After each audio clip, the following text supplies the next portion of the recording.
জিজ্ঞাসাবাদের মাঝেই সিআইএসএফ জওয়ানের বন্দুক থেকে গুলি, জখম 2। ঝাড়গ্রাম থেকে 2 বালিখাদান কর্মীকে চিকিৎসার জন্য পাঠানো হলো কলকাতায়। জিজ্ঞাসাবাদের মাঝে আচমকা সিআইএসএফ জওয়ানের বন্দুক থেকে গুলি, বেতকুদ্রিতে জখম 2 বালিখাদান কর্মী। ঘটনায় চাঞ্চল্য। রবিবার রাত 10টা 5 মিনিটে ঝাড়গ্রাম জেলার বিনপুর থানার বেতকুদ্রি এলাকায় তখন প্রায় জনশূন্য। কাজ শেষে তখন যে যার বাড়িতে। সেই সময় দিনভর কাজ শেষ করে বাড়ির উদ্দেশ্যে ফিরছিলেন 2 বালিখাদান কর্মী। সেই সময় আচমকায় গুলি চলার ঘটনায় গুরুতর জখম হয় 2 যুবক। গুলির শব্দে মুহূর্তের মধ্যে এলাকা জুড়ে ছড়িয়ে পড়ে চাঞ্চল্য। স্থানীয় ও পুলিশ সূত্রে জানা গিয়েছে, আহত যুবকের নাম শুভদীপ ঘোষ এবং অমিত মণ্ডল। তাদের বাড়ি বীরভূম জেলার দুবরাজপুর থানার রামচন্দ্রপুর এলাকায়। জীবিকার তাগিদে ওই 2 যুবক বিনপুর 1 নম্বর ব্লকের একটি বালি খাদানে কাজ করতেন। এদিন কাজ শেষে ফেরার পথে বেতকুদ্রি এলাকায় দায়িত্বে থাকা সিআইএসএফ জওয়ানরা ওই 2 যুবককে দাঁড় করিয়ে জিজ্ঞাসাবাদ শুরু করে। তাদের পরিচয় কি, তারা কোথা থেকে আসছেন, কোথায় যাচ্ছেন, কি কাজ করেন প্রভৃতি বিষয়।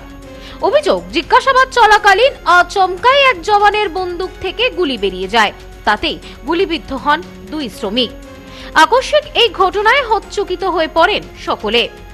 গুলিবিদ্ধ অবস্থায় 2 যুবকই মাটিতে লুটিয়ে পড়েন। গুলির শব্দে এলাকার বাসিন্দারা ছুটে আসেন। জানা গেছে, স্থানীয়রাই তাদের উদ্ধার করে প্রথমে ঝাড়গ্রাম মেডিকেল কলেজ ও হাসপাতালে ভর্তি করেন। পরে তাদের শারীরিক অবস্থার অবনতি হলে উন্নত চিকিৎসার জন্য 2 যুবককে কলকাতায় স্থানান্তরিত করা হয়। আসতো দিক থেকে ওই ঝাড়গ্রামে খেতে আসছিলাম, খেতে আসতে আসতে ওখানে একটা ফুলের তলা পড়েছিল, ঠিক আছে। আমার ওটা নিয়ে যাও অফিসে রাখবো না দেখতে, আমরা দাঁড়িয়ে পড়ে ওটা নিচ্ছিলাম। নিয়ে পরে ওই দিক থেকে 3 জন আসলো, 3 জন থেকে এসে বন্ধু নিয়ে আসছিল, বন্ধু থেকে নিয়ে আসলো। 3 জন কিসে করে এলো? হেঁটে দিয়ে আসলো। আচ্ছা, হেঁটে দিয়ে এসে পরে আমাদেরকে জিজ্ঞেস করলো, কোথায় বাড়ি, কি নাম, বাবার নাম, এসে জিজ্ঞেস করলো। তারপর বললো যে কি করে এখানে, আমি কাজ করে এখানে ফেরানি। বললো যে ঠিক আছে যাও, আমরা যেমনি স্টার্ট করতে যাচ্ছি তেমনি ফায়ার করবে। কড়াউন্ড ফায়ার করেছে একবারই। তাতে তোমার পায়ে লেগেছে? পায়ে, আর পাটা ভেঙে গেছে। আর তোমার বন্ধুর? ওর বুকে লেগেছে, তারপর সাইড আর ওর পায়েও লেগেছে। একটা গুলিতে এতজন কি করে হবে? একটা গুলি বলতে অনেকগুলো গুলি, বলে একটা ফায়ার করে যায় কিন্তু অনেকগুলো গুলি। তবে জিজ্ঞাসাবাদ চলাকালীন এই গুলির ঘটনায় ধোঁয়াশা তৈরি হয়েছে। এই ঘটনাকে কেন্দ্র করে বেতকুদ্রি এলাকায় ব্যাপক চাঞ্চল্যের সৃষ্টি হয়েছে। ঘটনার খবর পেয়ে ঘটনাস্থলে পৌঁছায় ঝাড়গ্রাম জেলা পুলিশ। ইতিমধ্যেই ঘটনার তদন্ত শুরু হয়েছে।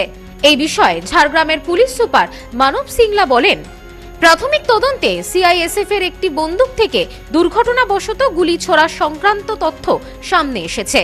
তবে কি পরিস্থিতিতে গুলি চলল এবং সেখানে কোনো ধরনের গাফিলতি রয়েছে কিনা সেই বিষয়ে ইতিমধ্যেই বিস্তারিতভাবে তদন্ত করে দেখা হচ্ছে। এই বিষয়ে তিনি আরো বলেন, প্রথমে 2 যুবককে স্থানীয় হাসপাতালে ভর্তি করা হলে তাদের শারীরিক অবস্থার অবনতি হলে উন্নত চিকিৎসার জন্য কলকাতায় স্থানান্তরিত করা হয়েছে। একটা অ্যাক্সিডেন্টাল ফায়ার হয়েছে, আমরা ইনকোয়ারি করে দেখছি। 2 জন ইনজার্ড আছে, ওনাকে আগে ঝাড়গ্রাম হসপিটাল নিয়ে আসা হয়েছিল, এখন বেটার ট্রিটমেন্টের জন্য এসএসকেএমে শিফট করা হয়েছে। সিআইএফ থেকে অ্যাক্সিডেন্টাল ফায়ারিং হয়েছে, ওটা ইনকোয়ারি করে দেখছি আমরা কি ইস্যু কিছু কেন হচ্ছে। কি মনে হচ্ছে, কতটা আশঙ্কাজনক রয়েছে? ওটা মানে এখন অবধি ঠিক আছে, ডক্টর বলছেন কি তাড়াতাড়ি একটু নিয়ে গেলে ভালো। এসএসকেএমে শিফট করা হচ্ছে বা বেটার। যেখানে দেখা যাচ্ছে আপনি নিজে তদারকি করে পাঠাচ্ছেন কলকাতার উদ্দেশ্যে, এই বিষয়টা নিয়ে কি বলবেন? এসএসকেএমে পাঠানো হচ্ছে বা বেটার ট্রিটমেন্টে নাকি ভালো ট্রিটমেন্ট হোক, কিছু অসুবিধা না হোক। Bureau report, news No Man's Land, Jhargram.